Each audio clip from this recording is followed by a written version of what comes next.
You are listening to Frog Talk, presented by Black Ribbon. Welcome to another episode of Frog Talk, where we discuss the modern workplace, the tensions and opportunities rooted in new formats and technologies, and how communication and brand are at the root of all of it. I am your host, Nader Safinya. Today, we're exploring what happens when you get laid off 4 times.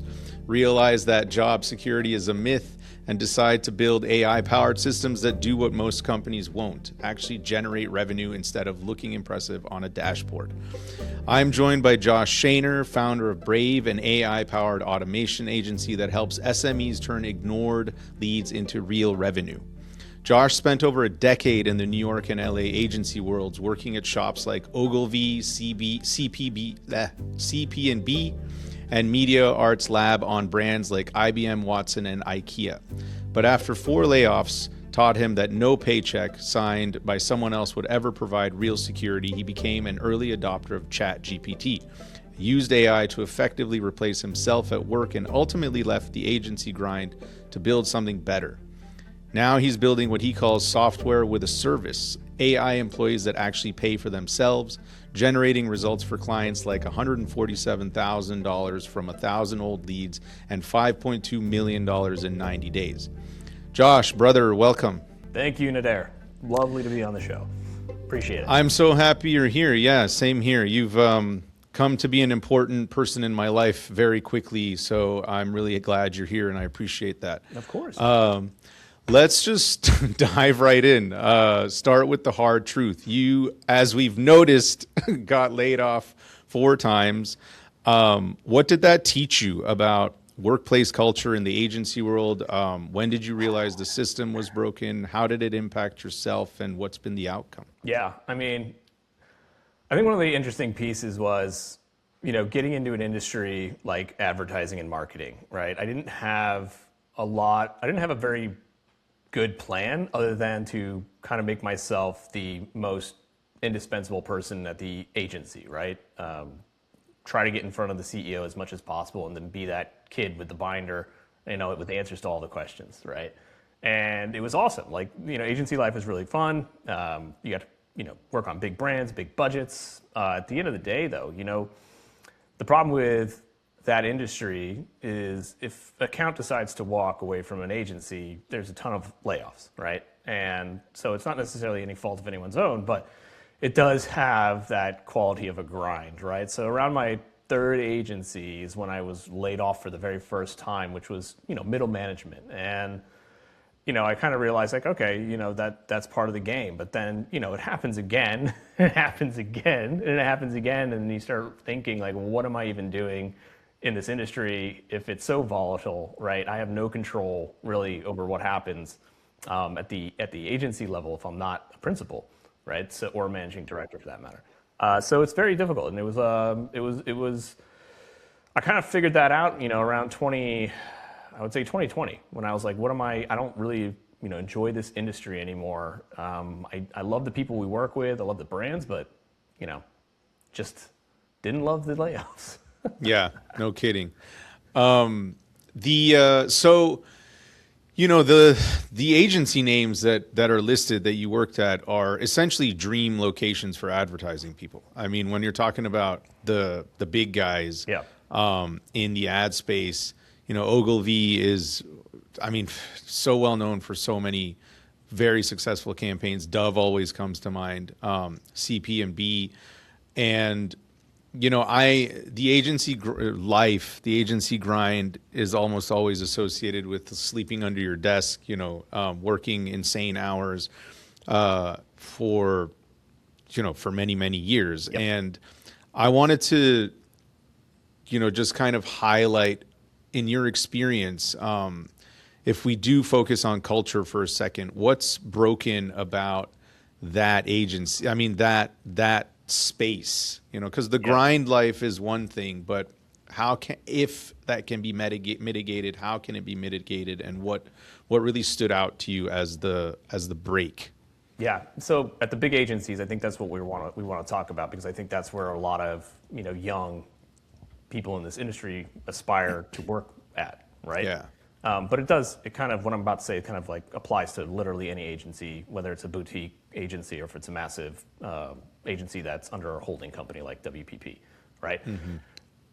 I think the problem is that you are treated as a number, right? Regardless of your impact, there are a select, I would say two things, right? You're treated as a number, another cog in the wheel, so to speak, unless you are playing the game of politics, right? And I think that's where a lot of people don't really realize that until they are later on in their career, and they start realizing that you either got to play this game or you've got to find something else to do, right? I mean, it's no longer necessarily about the work. Not saying that working at an agency like Ogilvy doesn't produce amazing work. I was some of the best years of my career was working with these people, right, who I was working alongside of, who appreciated the work and were just heads down, willing to do whatever it could to make the best possible product for our clients, right? And yes, you are sleeping under the table. You are, basically living there on nights and weekends, working 100-hour weeks sometimes, when a campaign is about to launch. But I don't think most people would have it any other way if you're really invested in that, right? And the problem is it only works, in my personal opinion, when you're in your 20s. You have that ability to actually put that work forward. But then, when you get into your 30s, you start having relationships, you start having kids, you want to settle down. Now you're a little bit more exposed to that concept of, hey, you're not working hard enough. You're now disposable, right? You're just a number now. We can find someone younger, with as much hunger as like you used to have to replace you at half the cost, right? And that's it. It's a churn kind of business. That's you never put it that way before. That's interesting. Like the veil is lifted when other parts of your life start showing up, and you're like, oh, you just like suddenly realize how they view you, and you are just a production machine until they don't until you're not showing up as much. Some people thrive in that, right? Yeah. I mean, others, don't. I thought I did. When I didn't have kids until I think I was mid-30s. How old am I again? I mean, when I was like 20. No, I didn't have kids until I was mid-30s, right? And so up to that point, right, I was willing to do, the grind. Yeah. But kind of around that time, I was like, things should be slowing down a little bit more, right? And then that's where you start feeling a little vulnerable. Right. Position. The cortisol starts showing. Right. You've got a lot. I would say the other thing is that you've got a lot riding on you now, right? You've got a family, you've got kids. Yeah. Layoffs are not easy anymore. When you're in your 20s and your early 30s, right, and you don't have a family, it's like, whatever. I'll go find the next gig. But when you've got a lot more to lose, right, you start thinking differently. When I taught university, advertising, account planning, and comm strategy, I would ask, I would always ask my students, why are you taking advertising? Before they showed real interest, when there was some sort of complacency and apathy across the room, before they, switched gears into motivated, I would just ask, what is the motivation here? And more often than not, I hear, because it's no matter what I do, if I have this degree, it's something secure. And I would always say, are you kidding me? I said, one, it's one of the most saturated fields on the planet because everybody wants to be in marketing and comms and so on because of that reason, or because it's associated with creativity. And because it is a lot of creativity. Yeah. On the other side, it's what you just described. I said, if you want security, go be a lawyer. You need to just go be a CPA. Yep. Yeah, you're absolutely right. And I think a lot of, for me, especially in some of the younger folks that I've talked to in the industry, it's you kind of default to marketing, in college as a degree, because you don't really know what you want to do. You just know that if I get into marketing, I'll be in business in some shape or form. Right? Maybe I'll deal with clients. Maybe I'll write something cool or design something neat. But, I think from a business standpoint on the marketing side, it's I don't know who's super excited, about marketing products. People, man. To me, it's like a default. I don't know what I'm going to do, so I'm going to try to sell stuff to people. Yeah, I know. It's interesting. I came from graphic design because I was a fine artist, and people were like, in 22 years ago, or more, 24 years ago, people are like, if you're not going to make it as a fine artist, you got to be top 10 and all that. So it's terrifying. You say, but if you want to be creative and in that space, go be a graphic designer, because then you can at least get a job. And that always took you to marketing or advertising. So you just sort of ended up in that space. Yeah. If you're not in Hollywood, the next best thing, I suppose, is advertising, right?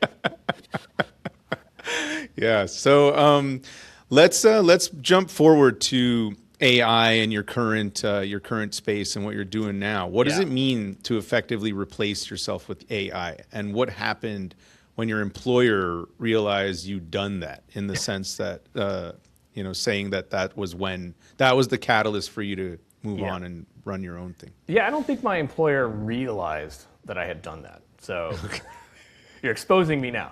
No. I really don't think that they knew, because I wasn't selling them. But I did leverage, at the time, ChatGPT, when it first came out, for pretty much everything in my job, right? I was doing it to increase my outputs, get my go-to-market plans that were quicker, right? I was head of strategy at the agency, and so I was leveraging AI to kind of do heavy lift research and essentially pull together plans, a lot faster. And I have the experience in marketing and advertising to know what I'm looking for. So I was able to use these large language models, right, in a way that I'm not just going to believe everything it says, but I am definitely getting my output faster, right? And so I was able to kind of, when I said I was able to replace myself, I ended up being able to take on more work, right? I was getting my work to my clients a lot faster, and it was better than what I would normally be able to do, right, even if I had the time. That compounded itself into more work, right? And then when people left the agency, right, I'm sitting here, with my old mentality of just raising my hand to be the most valuable person or whatever, right? And so I'm saying, I'll take that on, I'll take this on, I'll take that on, right? And then at the end of the day, I'm sitting here doing 4 jobs, right? For still getting 1 paycheck. Yeah, right. And I don't see the appreciation at all. And at that point, it kind of stuck out to me that, like, if I can do what I'm doing with AI for businesses, why don't I just go ahead and collect those 4 paychecks, right? And that kind of led me to thinking about starting my own business and having that AI led first.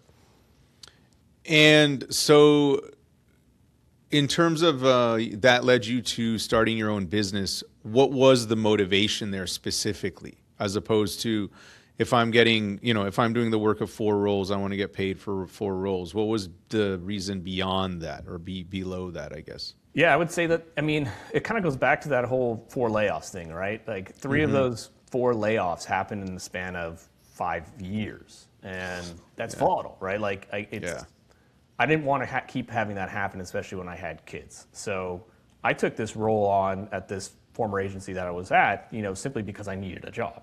Right? Yep. And it was just only a matter of time until the same thing happened again, right? When another client leaves or whatever, and you're found looking for another job. So I had always had it in the back of my mind to start my own business in some way, shape, or form. I tried a couple of different times during those periods where I was laid off and failed miserably, right? But I was determined to kind of make something work, because I do say, true security is never going to come in the form of a paycheck signed by someone else. Yeah. It's always going to be, you're going to have to be the one in charge of that. And so moving on and starting my own thing, that was kind of really my goal from the start. So that, what you just said, security will never come from a paycheck signed by somebody else. How did that shift your approach and mindset in terms of building a business, whether it's building it for yourself or helping others kind of be able to adopt that same mentality? Is that even something you feel like you inject into your client work? I'm going to explain that again. So the mindset of, you said that job security almost never comes from someone else signing your paycheck, right? So are you able to, so how did that shift your mindset and your approach to work and building a business for yourself, and then both and potentially inject into the work that you do for clients? God, it's a good question. I would say, like, the quote is, true security. I wouldn't say job security, right? But true security, financial security. Yeah. Right. It's not going to come from a paycheck signed by someone else because they could release you, right? But if you work for yourself, you control your own destiny, right? And and the amount of effort you put in is what you're going to get out of it. And so in my case, there was lots of times in my career, up until most recent employment, where my advice, my strategy, what I know is right for the client isn't necessarily taken into account, right? For whatever reason. Oftentimes it's politics, right? Or someone has a stronger opinion than you and can formulate that into a better, way of saying it in front of someone else. So to me, starting my own business not only allowed me to take on that financial freedom that I desperately wanted and needed for my family, but it also allowed me to make the decisions that I know were right for my client, for me, right? And so that's what I get to do today. That's kind of what I'm carrying forward, is all of this baggage, I guess, of like not always being listened to when I know it's right and having to do the wrong thing anyway. But now I get to do the right thing, right? And I can make that call, and then I live with the decisions that I make. And whether they're good or bad, that falls on me as the leader of the company, and I'm responsible for that. Yeah. Does that make sense? And yeah, absolutely, of course. And do you feel like you're passing on that philosophy through the work that you do with your clients? Because I know for a fact that we just went over a couple numbers, data points that you've been seeing through your own work. And, we recently had conversations about the amount of time you're opening up for your clients just by automating certain administrative processes and things like that. So does the philosophy that you just described get transferred into your clients' minds and into your clients' way of running their business? Yeah, absolutely. I think, when I was working for agencies, right, and dealing with my clients, right, I was more than willing to kind of bend over backwards to satisfy whatever it is they needed, right? So when I said previously where, the decisions that I'm making aren't necessarily in the best interest of my clients, sometimes those bad decisions are generated directly from the clients, right? Today, I can kind of say, no, right? That's not the way we would do this. Or no, it's not ready. Or whatever it is that you want to do, we can't do, or we can do, but we have to do it this way, right?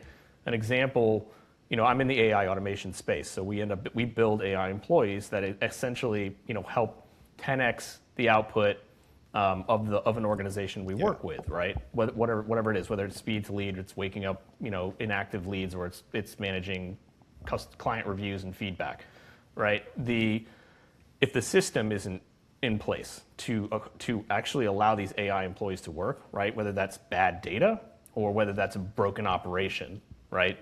It's not necessarily going to work. So I'm able to now say, I'm able to look at a business and I'm able to provide insights and value into a company to basically say, hey, we could build these employees for you, but they're not necessarily going to work unless you fix the operation, and we can kind of help with that, right? Right. Yeah, that's one thing I think that comes up often. There's this great misconception that so we have the fear of AI, and then we have the almost like overly acceptance of AI, where there's this great misconception that AI is going to solve all problems. Yeah. Just plug it in and it'll work. Yeah, just plug it in, especially in business, in production, and it can make this. We did this in 5 minutes. We can create websites out of nothing. We can do this and we can do that. And I think it's also ironically the same mentality that's injecting the fear into people, because there's this grandiose expectation, conflated expectation of what it can actually produce, which creates fear in those going, well, is this just going to replace me completely? Which is honestly, frankly, not even what I believe. I believe firmly in upskilling and reskilling. I know for a fact that anything new technology or otherwise, even historically speaking, just creates new jobs actually, right? Yep. Yeah. Like somebody that I'm connected to on LinkedIn, right? I remember he sent me a direct message, and it said something along the lines of like, hey, now that ChatGPT allows you to build agents, right? And everybody can do it. Like we should do something about, you should do a video or something about, what's the next on the horizon for AI. I'm like, well, hold the. I was like, what are you talking about, man? Like everybody can just do it now, right? Okay, fine. So I just went on a tangent and I kind of wrote this LinkedIn post about like is everybody really sitting around thinking that AI is simple, right? Is AI going to solve the world problems? All you have to do is, have ChatGPT create you an AI agent, and then you plug it right into your business, and then bam, you're now making 10x what you were making the day before. No, like that is insane, right? To think that way, but people out there literally think that way, right? And that I think is the misconception. And back to your point about like upskilling, right? This is an example of someone who probably needs to do a little bit of research and upskill so that he's not replaced by an AI in the future. Totally. And actually, it's been through speaking with you that I've, over the last, quarter, 4 or 5 months, that I've come to really understand the efficacy of the automation side of AI. And I've always, I'm a strategist, I'm a strategy guy. So I lean into build the box so you can think outside of it, make sure that the map is laid out. If you're saying something, my whole thing is the say do gap, like close that. If you're saying something, make sure you can do it. If you're going to promise something, make sure you can do it. If you're going to run an automation system, make sure the automation knows what to do in order to create more useful efficiencies for you. Not to mention, this is a big thing that I've noticed, and it started even in my own business. Because AI produces so quickly, even when we're going off on our own tangents, we have new chat, and then chats within projects and all these nested chats and threads, and then different conversations within the same threads and so on. You start to lose, if you don't have an iron box memory like mine, you have to really organize that stuff. Otherwise, you're losing all your data anyway. Yep. Yeah, again, like the fact that some people out there think that these systems are simply built are incredibly wrong, right? If it were that easy, everybody would be doing it, right? Agencies like mine wouldn't necessarily need to exist, right? Because right. We are we're an AI transformation partner, right? We come in and we build automations, we build AI employees for very specific purposes, right? Yeah. So they're designed to work within a system, right? An agentic model, if you want. If you can combine a few of these AI employees to work together, then that's like the holy grail right now in advertising, is being able to create this end-to-end, AI employee solution where they all do work together. But to your point, right? Like, where's that context coming from? And that context needs to be available, to the AI, and that information also needs to be disseminated to the humans to keep them in the loop on what's going on. I don't really know where I'm going with this, but I'm kind of just saying, like, I'm going back to that concept of like, it's not easy, but it's absolutely doable if you've got the systems, the operations in place to actually have this happen, right? And you have the patience. I would say one of the biggest things that I've realized, over the last year of doing AI automations is that businesses often get confused with the idea of AI automation as software, as SaaS, right? Or some app or platform, right? That's true. If I sign up for this and I'm paying money, it's going to work for me right out of the gate, right? Once I put in my information, it's just going to work perfectly and do whatever it is it's supposed to do. But that's not the case when you're building custom automation, right? Which employs AI and automation tools. The implementation can happen fairly quickly. The testing before launch can happen fairly quickly, but the optimizations, right? The slow rollout and the optimizations, that happens over quite a long period of time, because the AI is not perfect. It's never going to be perfect right out of the gate. So you've got to be comfortable shipping a version 1, watching and learning, and then optimizing as we go, and so that you eventually have this working employee, that is effectively. It's probably going to be your best employee in the company, for the cost of your worst employee. Yeah, right. You touched on so many things there. I keep going back to my own program, the Culture Brand program, and the Culture Brand filter that you know about, which is a Yeah. decision-making litmus test driven by AI. And it's a self-optimization tool in the sense that you can't get your Culture Brand filter, which is your core, it's your culture, your core values, and then the intended outcome that you want. That's the formula. So, but first of all, it can't exist without doing all the strategy work. Like, you have to do the company strategy work in order to develop that statement in the first place. What does this company stand for? What is its purpose? What are its goals? Why should anybody care, inside and outside, and so on? And then, without communication frameworks and the messaging guidelines and the templates and the whole context of the company history, purpose, and future projection and vision and so on, that filter is not useless, but it doesn't do what it's supposed to do, because the AI component will keep giving you recommendations and or asking you questions to which you have to answer and provide more and more context. So it's a decision, it's supposed to speed up decision making, and it does when used within the context of the context.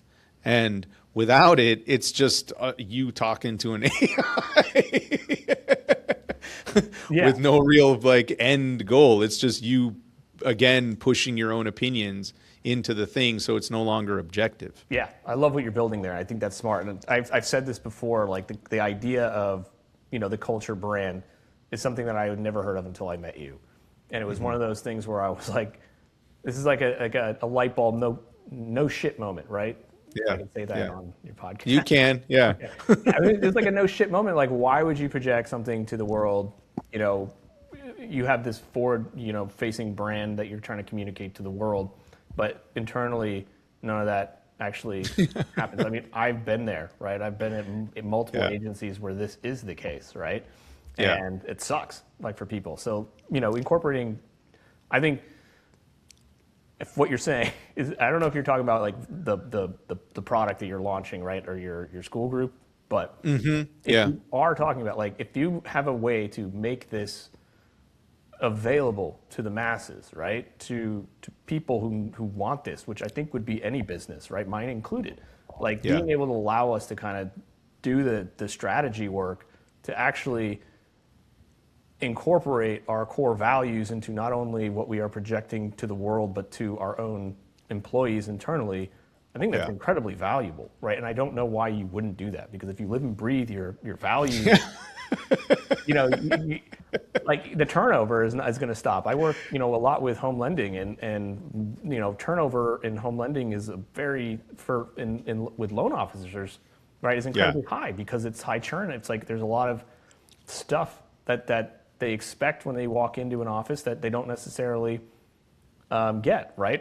And they get the opposite oftentimes. So yeah, man. Exactly. And thank you. And it reflects what you're talking about too. It reflects the challenges that people are facing that we're describing between automation and actually being able to deliver on what you're trying to build, so that the automated system is effective.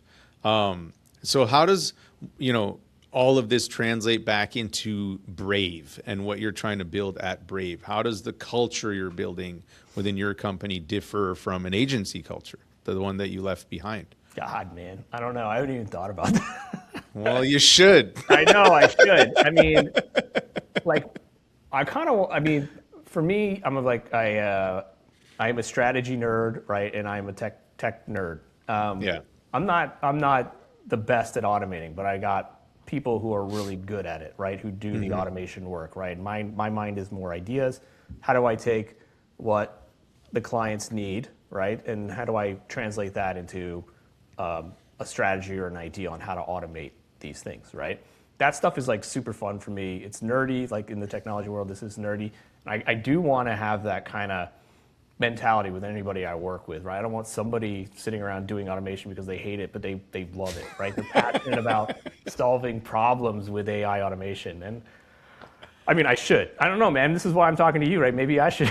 Maybe I should talk to you about what my culture should be because I don't know what it is. I know that. I know that eventually, right? When I get to that, when I become, bigger, or when I figure out what it is, I want Brave to be when I grow up, right? I think it's going to be incredibly important. But for now, I mean, I just want people who are passionate about creating solutions that have never been created before, right? Like we're doing stuff on the cutting edge of technology, and I mean, it's fascinating, right? So being okay with failure is probably one of the bigger things that we, at least in this industry and in my company, have to deal with, right? So you're already touching on it. Let's do like a quick exercise right now. What is your vision? Like, what do you hope to change in the world? I mean,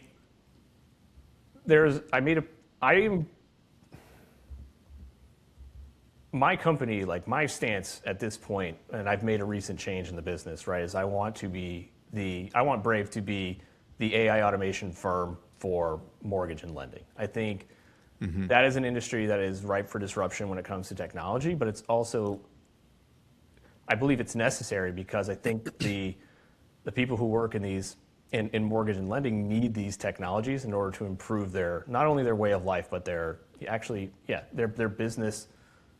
I would say improving their way of life, but also their way of working, right? Because I think if you can help with, certain automations that speed up their ability to speak with borrowers, for example, right, and close those loans faster, it's not only impacting their wallet, but it's impacting their psyche, right, their mentality. If I'm able to get to a borrower within 5 seconds with an answer, right, using our AI, and have that borrower pre-qualified by the time it lands on my desk as a loan officer, right, I don't have to go through that work of hunting this information, of follow-ups. I'm letting my assistant, right, AI employee do this for me. Now I'm focused on genuine relationship building, right, and delivering a service that my clients want. And I think there's a lot of pain and suffering in home lending, especially with the loan officers, where they don't get that type of peace of mind, right?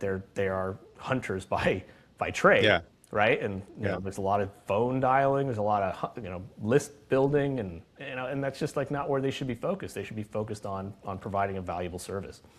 Yeah, right. It sounds to me, based on, your own experiences, where it all came from, the catalyst was family for you, spending time with your family. And you also just mentioned quality of life a couple times. It's, I think the root of your vision is somewhere in, helping basically a world where people have more time because AI is doing the grunt work, as it were, the stuff that humans don't need to be doing. Yep. That's exactly right. Like nobody that I've ever met has been like, I can't wait to cold call all of these people, right? Like that's my favorite thing to do in the world is get into work today and just pick up the phone and call all these people who are going to yell at me and tell me to stop, right? Like that's not why people get into the business. They get into the business because they want to build relationships, they want to earn, they want to essentially touch people in a way that makes an impact on their lives. And I think when you're doing the mundane, the day-to-day, the follow-ups, the chasing, right, the constant grind of that is going to impact not only your psyche, right, but also your quality of life. Yeah, absolutely. So when we kick it next time, we'll dig into that because you've already touched on so many key aspects of the culture that you're trying to integrate or that you're trying to cultivate into your own business is. It's definitely around design thinking, systems thinking, innovation, failing fast, failing forward, and regaining time for a better quality of life. All of that encompasses Brave. I'm glad we're recording this because like what you just said. Because I should write that down, but yeah, it's basically what it is. Doing? Yes, that's exactly what I need to be communicating. So speaking of, most tools promise efficiency gains. Most AI tools promise efficiency gains. You focus on revenue generation. What is the difference specifically, and why does it matter? Yeah, with SaaS tools, right? The biggest thing with SaaS tools is like they're a dime a dozen. They're this close to being, made obsolete by some sort of update push from, OpenAI or Claude for that matter, right? And so like they are, you're taking a risk if you're using AI tools of it just being obsolete and not available to you anymore. There's also the aspect of, these CRM systems that are bolting on AI into their platforms, right, to essentially kind of do these things that people want. But at the end of the day, there's CRM systems that are built for the masses, right, the thousands and thousands of clients that they have running these things. So they're inherently going to be safe, and they're not going to be able to be optimized and customized the way a business would actually prefer to have it, right? So custom AI automation, which is like what we do at Brave, is going to be, I think, it's going to be the necessary requirement for businesses to actually get what they want out of using AI automation. So, and when I mentioned when we talk about focusing on like revenue generating tasks, like AI employees that directly tie back to revenue, the simple reason is because as an agency, we need to be able to prove value, right? And if we're not building something for a client that can't prove ROI, like immediate ROI, right? Then they're more than likely to not stick with it, right? Or they're more than likely to get rid of it. So what we do is we build these AI employees, right, where you can actually see the impact, not only 10 months down the road, but immediately, right? And I think that's why focusing on like speed to lead, right, or reactivating past leads within your database. These things have an immediate impact on the bottom line of a business, and as an agency, I'm seeing more valuable, right? As an architecture partner, as part of the infrastructure of an organization, rather than just a vendor or a tool that I can pay a subscription for. That's why I like software with a service, and not we try to say we are software with a service, right? Because we give you that service aspect of the business, whereas SaaS, you're not really going to get that unless you are paying enterprise level prices, and we're not going after enterprise. Yeah, right. So it's, you've also talked about reaction time, with which I agree completely. So it's like time to revenue almost. And one thing I know you emphasize in your own deliverables is, for example, your AI employees, AI CS agents, for example, customer service agents, for example. Those are very much rooted in when a request comes in, it's just like instant reply, and I argue this all the time. I'm like, these days, people are just, if they're shopping, they're shopping. If they don't get a response, they're gone. I so many times will be part of a scouting process, where a prospect is looking at 5, 6, 7, 8 other agencies or companies, and oftentimes, like 9 out of 10 times, I'm the first one to respond, like within an hour, and we're already on the books, and they're like, I say, who else are you talking to? Are you talking to anyone else? And they're like, well, for now, you're the first one who's even responded. So, tell me a little bit about that and how that's impacting both your relationships with the market and their relationships with their market. Yeah, I mean, speed is a signal of trust. Right? Yeah. Like if I'm getting back to you in a timely manner, one of the agencies I used to work at had this 24-hour rule where it's like if a client request comes in, you've got to respond to them within 24 hours. Yeah. I mean, yeah. It worked, right? It's the clients are seen as important. They're seen as people who matter, right? And so the concept of getting to your prospects, your existing clients or whatever quicker, right, and giving them the information that they want is seen as not only a valuable trust building exercise, but also relationship building. So that's on the relationship side, but even on the the lead gen side, right? If you are driving inbound leads into your company and it's taking you 42 hours, which I think is the average time it takes for someone to get back to a potential prospect, like you are just losing crazy. It's crazy. I know. I read that statistic, and I yelled over to my wife in the other room, and she thought I was crazy. I was like, "Dude, can you believe this statistic?" I didn't even know that. That's crazy. I know. So imagine like the difference between like someone who is responding to a lead that comes in through a form 42 hours later versus the guy who's responding to that lead in 5 minutes, right? Like, who To are you gonna those who go are with? listening, I have like a look of disgust on my face right now. I'm like, what is like Yeah. that's insane to me. Who are you going to go with? I mean, you're going to go with the guy who got back to you in 5 minutes, who gave you the information you Yeah. needed and told you that they'd follow up, soon or Yeah. whatever. My you know that my my primary pillar at Black Ribbit is reliability. And that reliability, compassion, and deliberate action are our three pillars. And the I train my own team, anyone who's customer facing, anyone who's interacting with clients during projects, before projects, or otherwise. That you had a 24-hour rule, we have a 12-hour rule. Yeah. That you have to respond within 12 hours, and then we push it. We say the acceptable is 12 hours, but we try to get back to people within 60 minutes, and that's we hold that. We hold ourselves accountable to that, which is also why I say, we train our people to connect everything to their phones so that, they get notifications on their phones. They get the Slack things. They get the WhatsApp notifications. They get emails, like all the stuff, whatever our communication tech stack is connect to your phone. Yeah. So that if someone's like, especially if it's directed to you, like if an email comes or a note comes and it's directed to Nick, like Nick will get back to that person like that. If it's directed to me, I'll get back. Or if someone is unavailable, someone else will be like, hey, Nick's not available right now. I got you. What's up? Blah, blah, blah. Yeah. Yeah. And I think that's, it's valuable when you are in mid relationship, right? Where you've got, your high profile clients or whatever it is, right? These people that matter to the business, like giving them that service is incredibly important, right?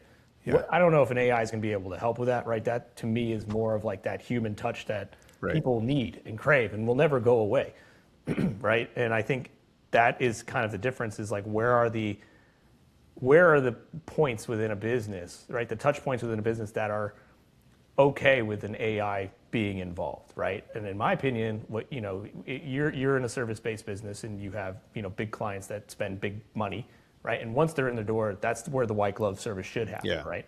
Yeah. Right. But in a lot of businesses, right, just getting some basic information in a way that is personalized and customized and tailored to what the prospect was requesting when they originally reached out to you. Yeah. And AI should be able to do that, right? Until a human is ready to be put into the loop.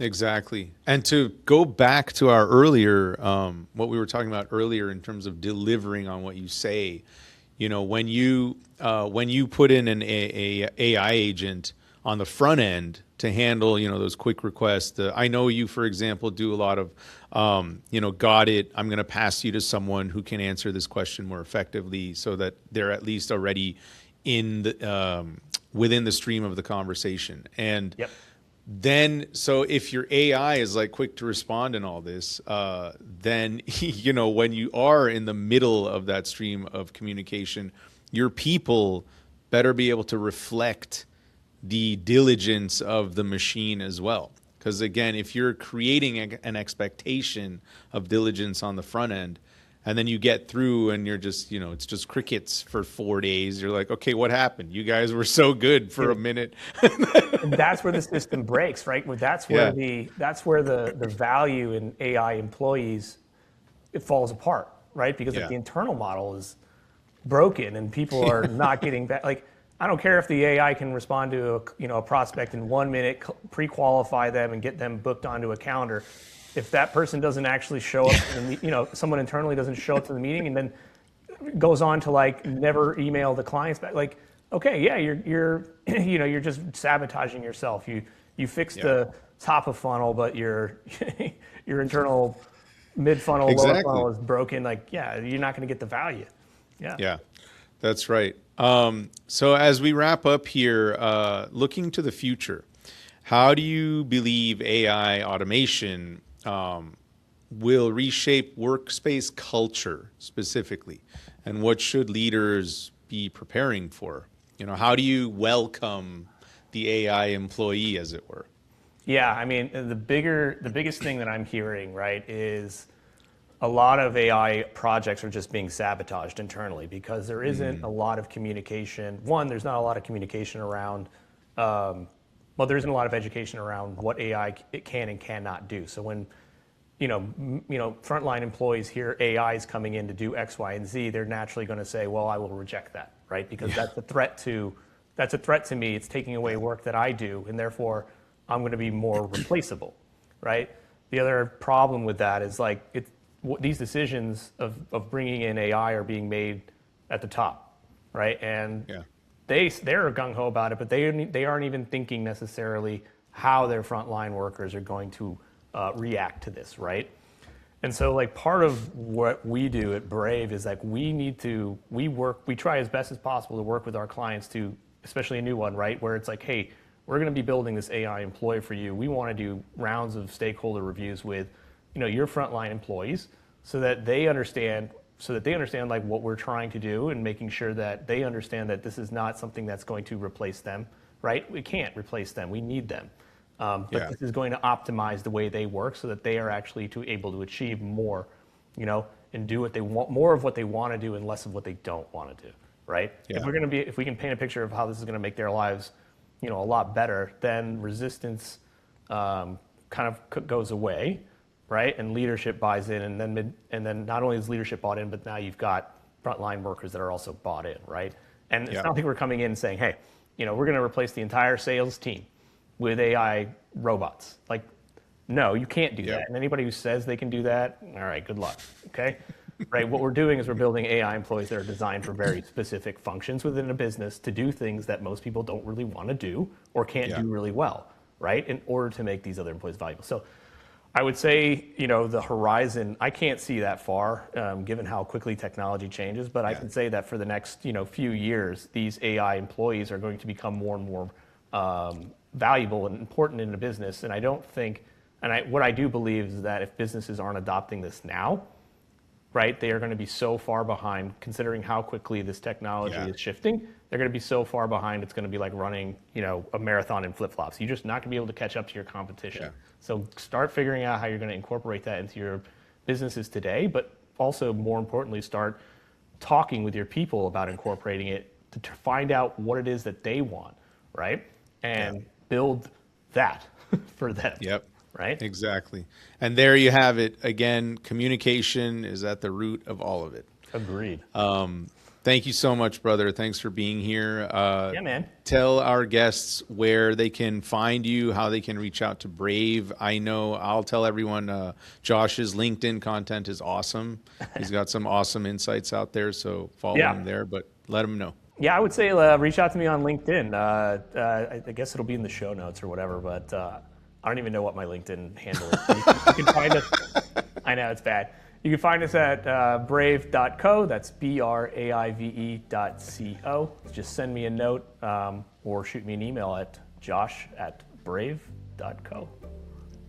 Beautiful. Thank you so much, man. It was a pleasure. And we'll talk soon. Yeah, man. Pleasure. Appreciate it, Nader.